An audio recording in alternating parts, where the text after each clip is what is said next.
Ladies and gentlemen, my name is Brendan Plays. This is Total Extreme Wrestling for our All Elite Wrestling save. A couple of weeks away from the All Out pay-per-view, week 4 here in August. We have Dynamite all booked and ready to go. Couple of little pieces of news before we get there. More so on the WWE side of things.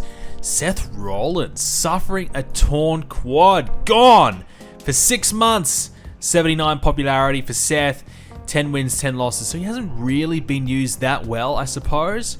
But he's gone for 6 months. Becky Lynch and Roman Reigns also loaned to NXT. They're trying to boost those NXT ratings, desperately sending their biggest male and their biggest female star, Becky Lynch, 85 popularity. My goodness. 17 wins, 4 losses for her, averaging 81. Pretty fair result in the end. So yeah, look, they're trying to make NXT must watch, but we'll see if that works for them. For us, though, let's get the focus back on AEW. Our show is booked and ready to go. Let's jump into it. And to kick things off, well, I realized William Regal has about 2 or 3 more weeks left on his deal before he's gone. So we've got a little bit more time to at least explain what's going on. So we had...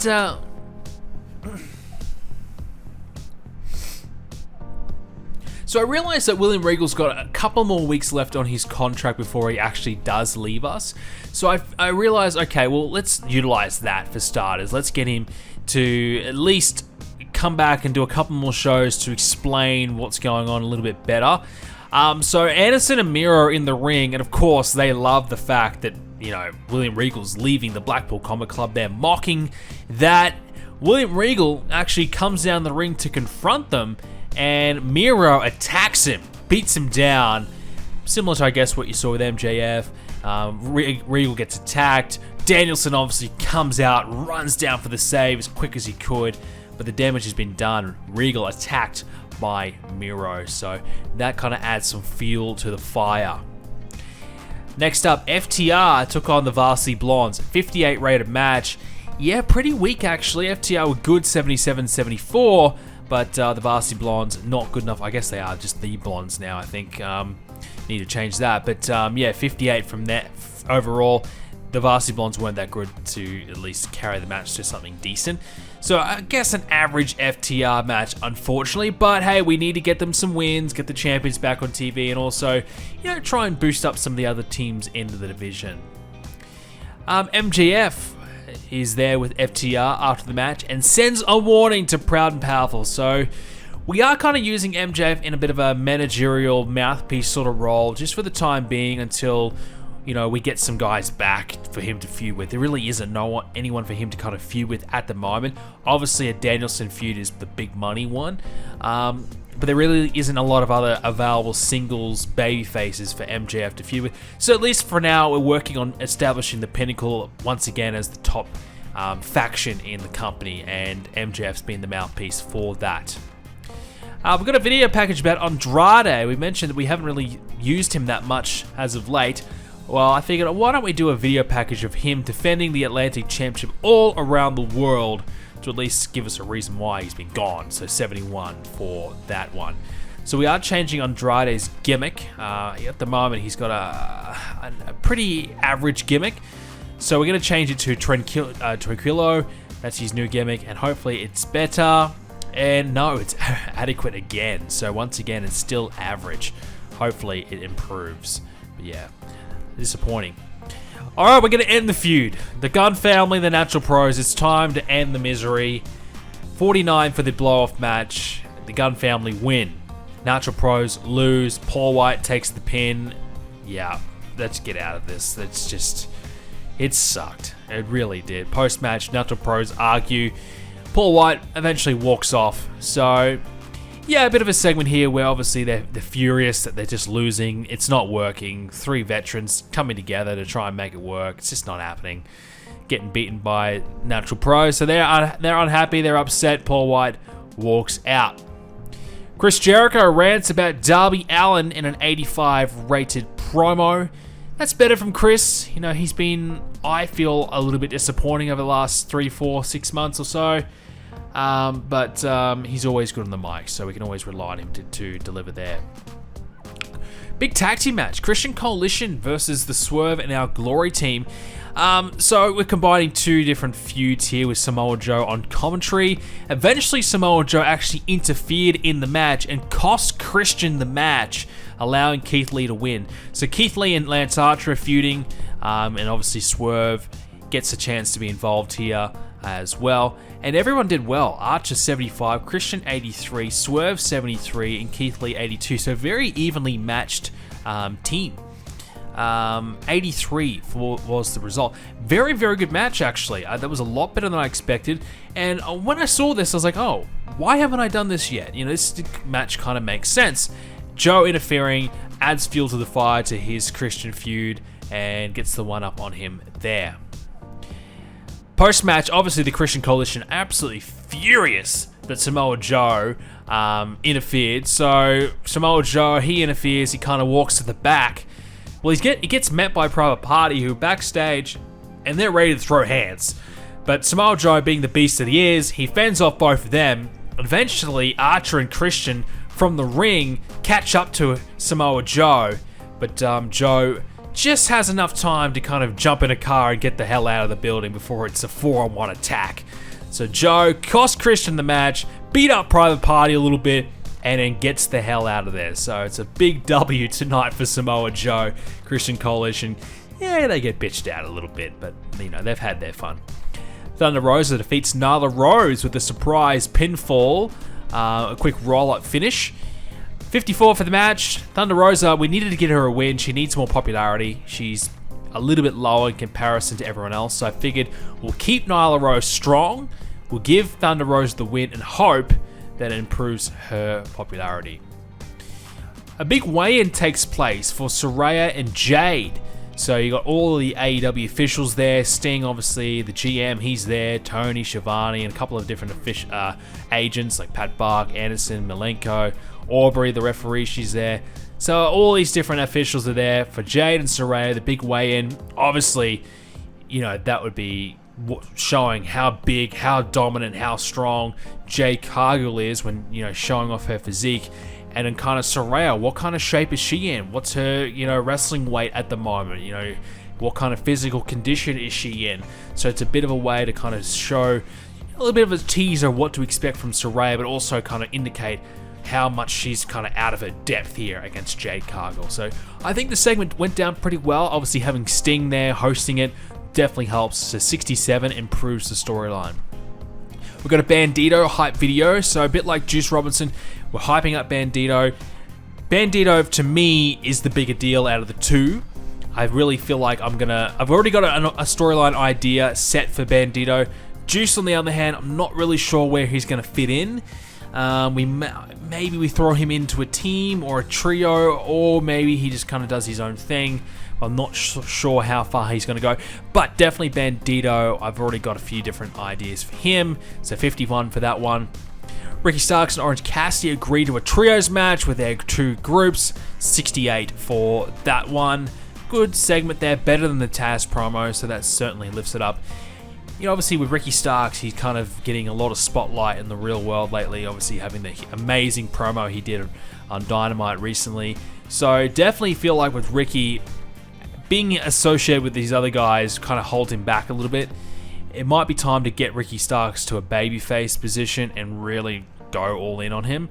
Kind of like that Will Hobbs role. We were setting up Will Hobbs to really make that big babyface run. Maybe we put Starks in that position anyways. So a win over Orange Cassidy would certainly help Ricky, kind of get him back on track. But I don't know if him being associated with this Team Taz crew is the way to go, long term anyways. The main event was Park and Eddie Kingston one-on-one. Park cheats his way to a victory using the ropes for leverage. We also indicated that he used the hammer in the match as well.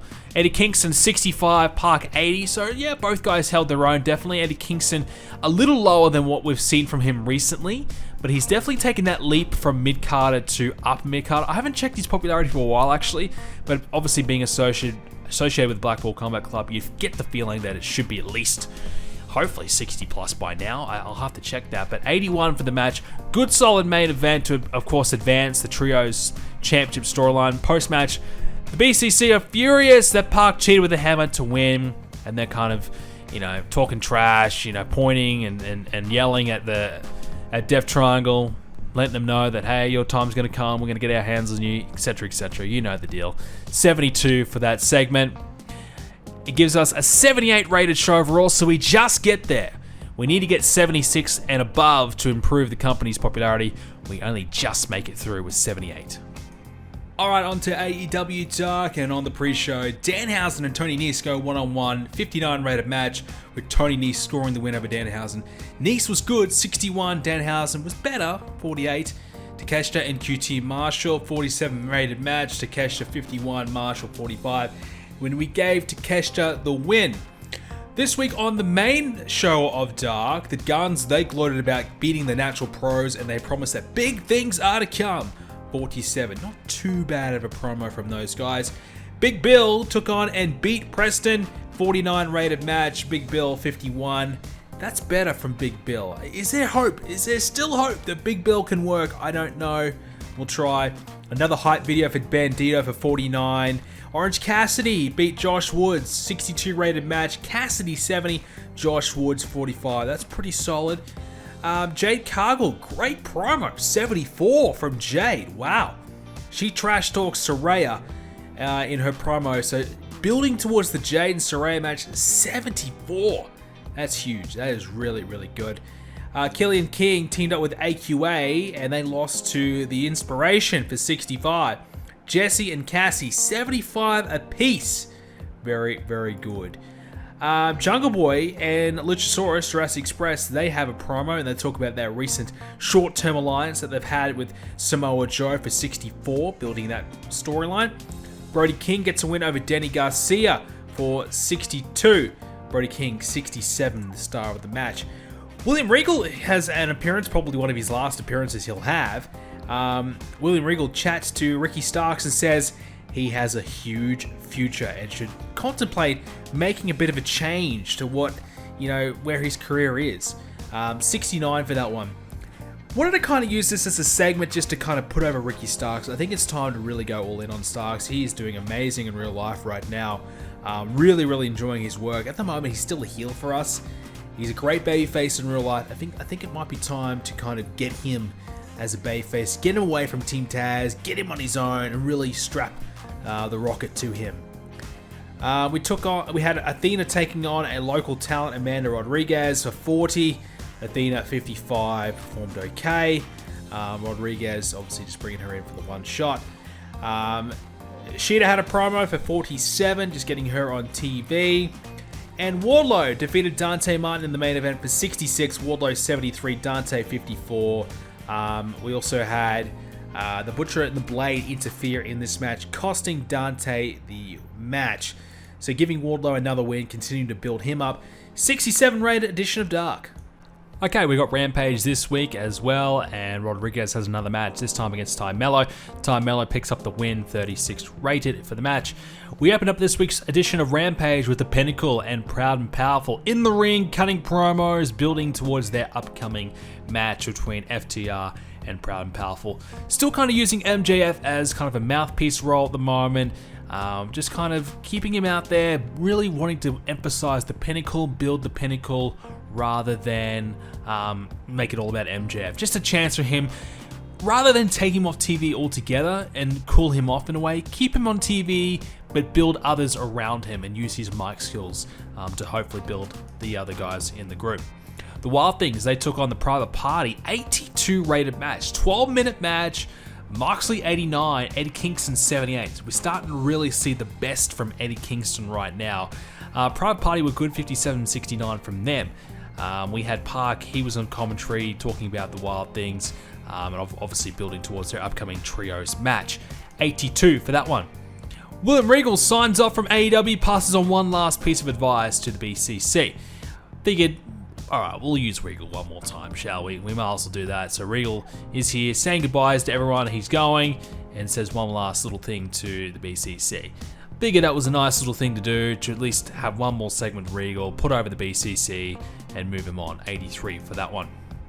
Big Bill, put him in the ring again. This time he beats Pillman Jr. for 46. 3-minute squash match. Yeah, decent. Can't complain with there. We had a 8-women tag team match. We had Divinity teaming up with Jade to take on Thunderstorm and Shining Force. 60 rated. We had it as an eye candy match. We wanted to try and build 2 storylines in one here, just keep building towards these women's matches that we're doing. I wanted to get more women in the ring as well. I feel like we need to keep them going, keep them in the ring as much as we can to try and build them up. So we did that. Divinity, of course, they grabbed the win in the end. Main event was Ortiz and Cash Wheeler, so we used the opening segment to build to the main event. Cash 77, Ortiz 73. Cash picked up the win thanks to Dax Harwood interfering to cost Ortiz the match. For these two to get a 78 is really, really good. Good signs for the future for their upcoming tag title match. In the end, a 75 rated edition of Rampage, which actually has us lose popularity in the end. So we still need to do a little bit better than that. Post results for Dynamite this week. We had 1.4 million for Rampage in terms of the viewership there. So Dynamite, of course, 1.6 million nearly. So Dynamite and Rampage both doing really, really well. Can't complain with that. I feel like we're in a good position with that. Obviously, we didn't quite reach the Rampage ratings. I guess that's a concern. How do we have 2 shows every week meet 77 and above to keep our popularity growing? It's not easy. It is certainly not easy. It's certainly a challenge because, you know, Rampage, without giving away some of our best matches, it's going to be hard to keep doing that sort of quality. When we get the Elite back and obviously CM Punk back, that's great. We can really capitalize on that. Obviously, there's some rumors going on that maybe FTR could be going anyway, so they might be on their way out. That would be a colossal loss to us. I don't want that to happen at all. And obviously Punk, we don't even know if he's going to come back anyways, and all these other things. So lots of drama, lots to kind of think about as well. So now, guys, I've obviously been a little bit inactive with the series. I apologize for that. I'm trying to do better. I want to try and get back into the swing of things. We are very close to All Out, so we've got 1 more week's worth of Dynamite and Rampage, and we're at All Out. And then from there, we're going to try and pump out the episodes a little bit quicker. But obviously in real life as well, there's rumors that Sasha Banks, she might be heading to AEW as well. If that was to happen, I don't think it's going to, but if it was to happen, she has 70 popularity. That would change everything for our women's division. That would be the game-changing signing that we need to really kickstart our division. I don't think, like I said, I don't see it happening, but you never know. You never know. We thought that Saraya might be the one to take the belt from Jade. I just don't think that's the right move at this point. I think Saraya in real life isn't really doing it, and in our game she's been good, but I think to give her the belt, especially with her health condition, would be a really risky move. So I don't think we're going to be having her, this big winning streak of Jade, I don't think it's going to end thanks to Saraya. So we'll have to kind of think about what's next anyways for the women's division. But obviously with our main event scene, things are going pretty well. Miro and Danielson, they're kind of the centerfold at the moment, doing well there. Like I said, we're missing a few key pieces, but they'll be back soon. Adam Cole's kind of out of the mix a little bit for us as well. He can get back into the mix soon. Yeah, I think we're going to be okay. I think we're going to be okay to try and finally get ourselves from medium size to big. We have to get 77 in every area of the US, other than I don't think we have to do Puerto Rico, Hawaii. So at least 5 areas need to be 77 or above. So I'm pretty confident we should get there, but we have struggled a little bit. So more work to be done. But ladies and gentlemen, thank you so much for watching. Hope you guys enjoyed this episode of Total Extreme Wrestling. We will be back with another one very soon.